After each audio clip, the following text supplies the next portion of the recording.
If you don't change your volume, if you don't elevate it and get louder in the urgent and emergent moments, you will fail to capture for the jury the danger of the event. Steady, even, middle of the road, talking to your client in your office volume non-verbally communicates this was no big deal. Your jury will think of the event itself as steady, even, totally normal and fine.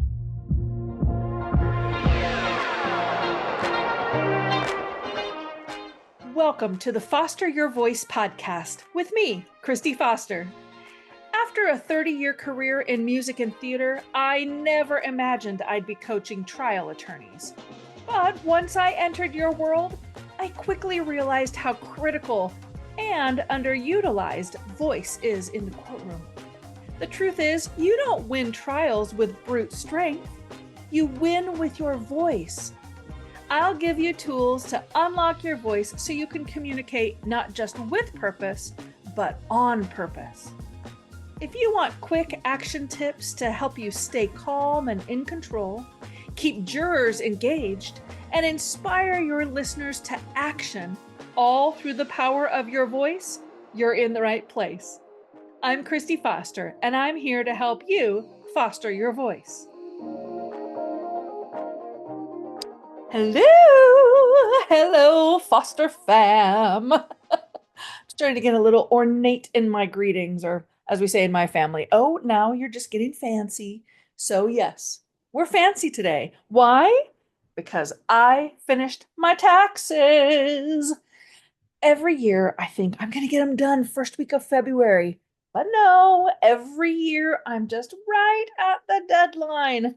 And mine aren't even all that complicated. I keep organized receipts and records all throughout the year.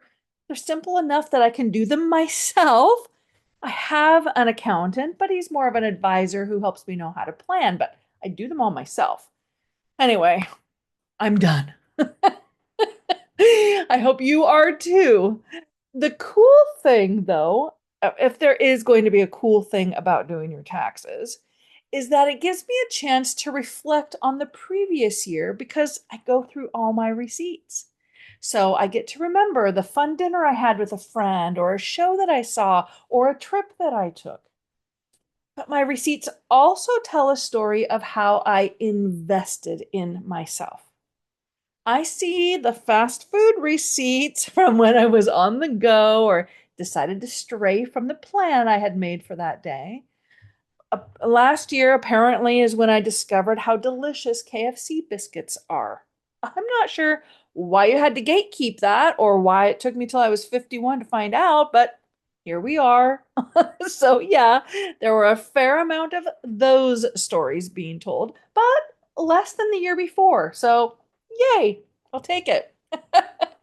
I also got to see, though, the story of how I went all in on myself. In my first year full time in my coaching business, I see the receipts for the courses I took, the workshops I attended, the business coaching I received, the personal coaching I received. 2024 was a year of doubling down on myself as a vocal coach and trial consultant. Being reminded of that, hearing that story again as I reviewed my receipts, was actually really encouraging. I know not everyone has those cathartic moments when doing taxes, and hey-oh, paying that tax bill is a good jolt awake. But the question is still a good one to revisit, maybe even a couple of times throughout the year. How are you investing in yourself? If you have a staff that relies on you, or a family that relies on you, or if you're a solo firm or solopreneur like me, you are your biggest asset. So, how are you doubling down on your investment in yourself this year? You know what I hate? Being misunderstood. It's actually one of my biggest fears, if I'm honest, right up there with birds. Yes, I'm afraid of birds. Leave me alone about it already. Being misunderstood is just the worst, though. Trying to communicate something and seeing that it's just not landing the way you intend. A too harsh of tone with your kid or spouse that ended up setting them off, a thinking face that got interpreted as annoyance or irritation and ended up shutting down the conversation and leaving you baffled. It's so frustrating in our personal lives, but in the courtroom, your mismatched communication profile could break your case and lose you a deserving verdict. So, I've created a free guide to get you thinking about the emotional profiles you create. It's a printable guide to help you 10x your communication impact by mastering 6 emotional profiles for clear and authentic connection. I break down the 6 core emotions: happy, sad, love, pride, anger, and fear by giving you face, body, and breathing cues. Plus, I show you exactly which point on a 1 to 10 scale you should be with your pitch, pace, melody, volume, and tone in order to authentically capture the center of that core emotion. The link to get your free guide is in the show notes or by simply going to my website, fostervoicestudio.com. Don't wait to clear up your part of miscommunication and misunderstandings. Get your free download today. Okay, now, before we get into the 4th vocal building block of volume today, I have to do a quick follow-up on the pace and melody discussion from last week's episode. Because after I recorded it all, I thought, okay, Christy, maybe they would appreciate having a way to practice their pacing and their pausing. Is there some kind of tool you could give them to start making headway on this? So I created a free guide called Pace and Pause, the Perfect Pair. I'm all about alliteration. You can get it at fostervoicestudio.com/pace and pause. All one word, pace and pause. I'll link it in the show notes as well. But it includes some opening statement snippets and instructions for how to determine if you're speaking too fast, too slow, based on the principles of cognitive overload and the neuroscience of learning. I think it's pretty cool. And I actually timed myself to see where I was. And I was pleased to say I was right in the zone. So pick it up for yourself. It's free. Just go to fostervoicestudio.com/pace and pause, and I'll send it right to you. Today, let's talk about volume. How do you decide how loud you should be? What guides your choice? And how do you create volume without blowing out your voice and causing strain? Or maybe you only have one volume setting. Your dial is fixed in place. We need to get curious about that and give you some strategies so you can diversify a little bit. So, what factors go into deciding your volume? And I do mean decide. I'm all about communicating on purpose. We're not going to just let our voices happen by chance, not on my watch. So, how do you decide on your volume? Well, first, consider the room that you're in.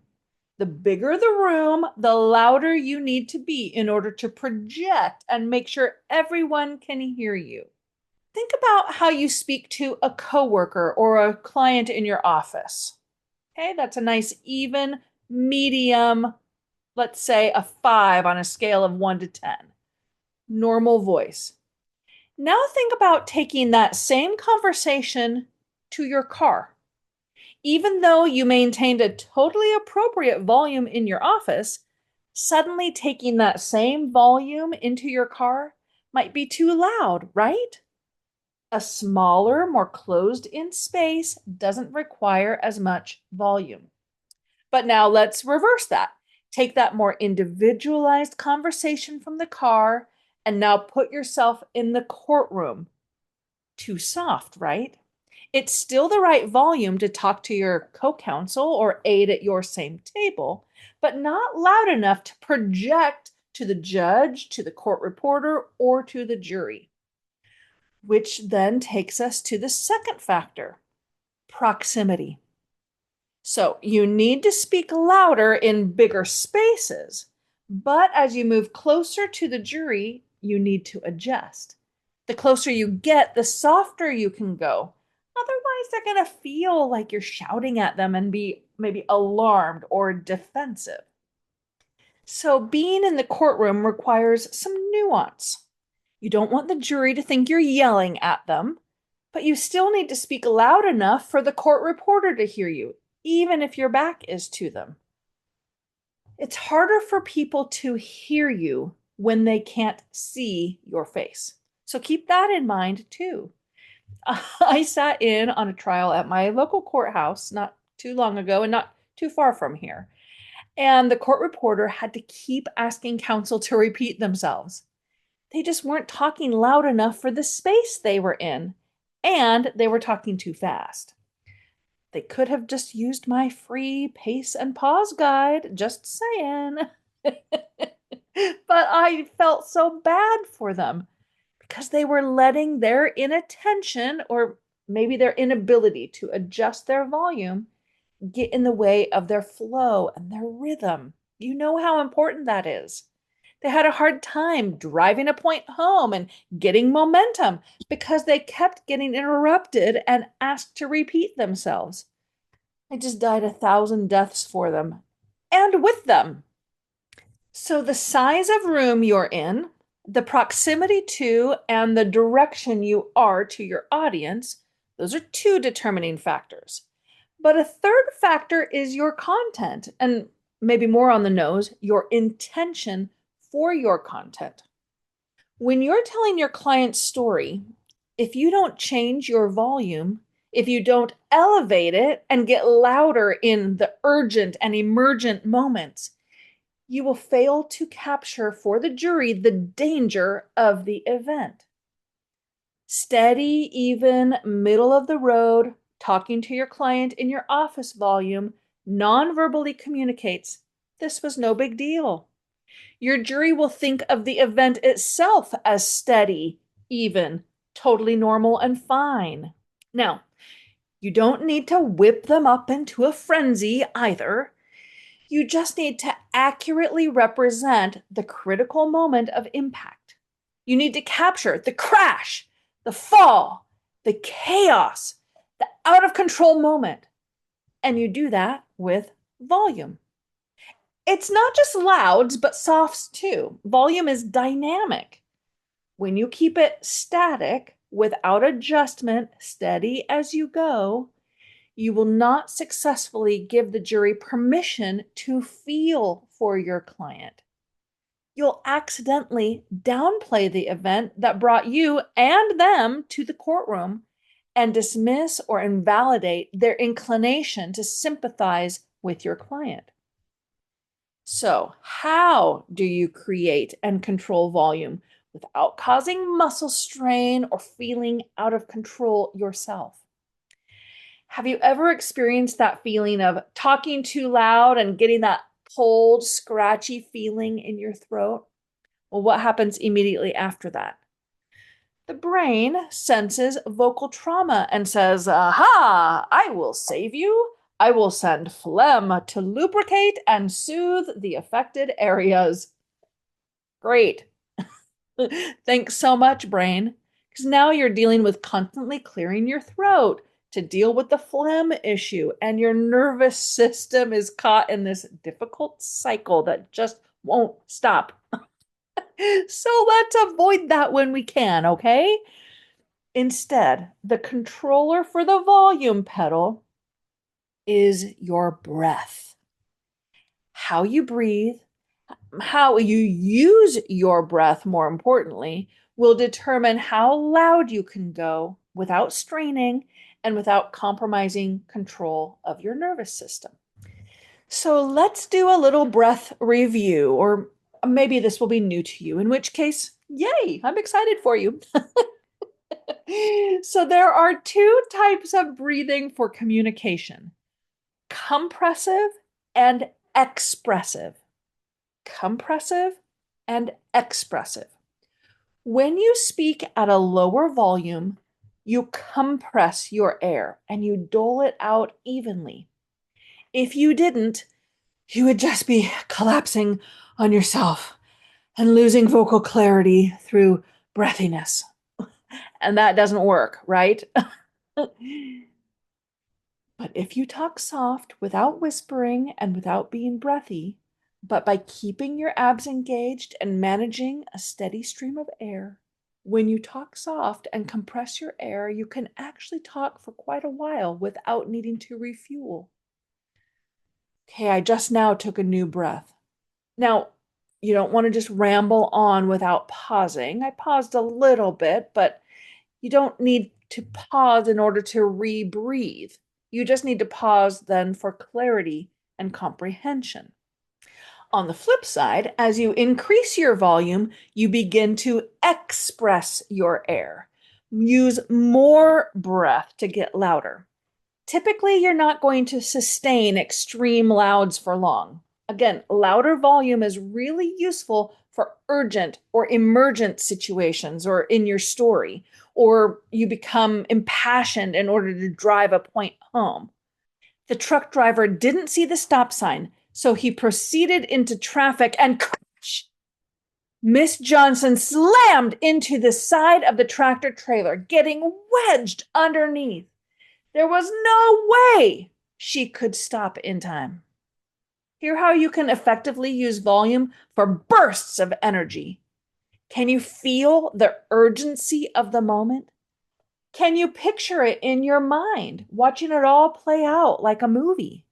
When your jury can feel something about the situation and can visualize it internally, making it their own, connecting it to other memories of crashes they've seen either in real life or in movies, that's when the information has effectively made it from the information gathering place in the brain to the decision making part of the brain. That's when you've prepared them for deciding a verdict for your client. But use your air, express it for louder volumes so you avoid constriction and abuse to your vocal cords. Can you hear how I'm just cut off from my breath? Keep the breath coming. Then compress your breath for softer volume so you sustain the energy and don't collapse into breathiness. Now, last week I teased that I would be sharing a secret formula, and this is the perfect time to share it in our series of the 5 building blocks because the formula involves 3 of the components we've talked about so far. This is when we really get to play, or rather, really develop strategic and purposeful use of interplay between the building blocks. Using various combinations of levels of pitch, pace, and volume will help you create emphasis and really infuse meaning. So, I just demonstrated it. Did you hear it? I'll do it again. Using various combinations and levels of pitch, pace, and volume, so far everything's normal, nice and even, will help you create emphasis. Emphasis. I'm lowering my pitch. I'm lowering my volume. And really infusing meaning. Really. I'm lifting my pitch. I'm lengthening the duration of the word. That's pace. Really infuse meaning. Can you hear it now? Pitch, pace, and volume working together. So, the 3 ways to create emphasis is to suddenly change your pitch, suddenly change your pace or the duration of words, or change your volume. And you can mix and match and just use 2 of them or use all 3 of them. This is how you draw out descriptive words and modifiers. For example, you're talking about a tractor trailer, or we call them semi-trucks here in the Northwest. But this truck is 80,000 pounds. That doesn't really mean anything to me. I'm just not good with like weight measurements, and I don't have anything to compare to. I have no idea how much my Honda CRV weighs. I know it's less than a semi, of course, but hearing a non-emphasized 80,000 pounds has no meaning for me. But if you say that a semi truck weighed 80,000 pounds. Now you feel something, right? You can imagine it. It has meaning, even without context and even without comparisons. I sense that it is really heavy and poses a very serious threat on the roadway. 80,000 pounds! I'm emphasizing it, infusing meaning by raising my pitch 80,000. That's using my middle voice, lengthening the word 80,000. I don't have to say it that way. I can say it without changing my pace, but I'm communicating on purpose. So I'm going to choose to play with pace. And I'm lowering my volume and compressing my air. Can you hear those three building blocks at play? So, next week we'll wrap up our series on the 5 building blocks by talking about tone. Tone carries emotion, so you don't want to miss that episode. Remember to pick up your free practice guide for pace and pausing at fostervoicestudio.com/pace and pause. And until next week, keep fostering your voice. Thanks for pulling up a seat with me today and for being part of the Foster fam. Make sure you're subscribed to the podcast so you don't miss a single episode. And while you're at it, go ahead and leave a review or a comment so I can give you a shout out on a future episode. During the week, you can find me on Instagram at Foster Voice Studio, where I'm dropping little nuggets of vocal technique and leadership wisdom. You can also join my mailing list by visiting fostervoicestudio.com or by clicking the link in the show notes. I'll send a weekly vocal tip every Tuesday directly to your inbox. Until then, keep fostering your voice.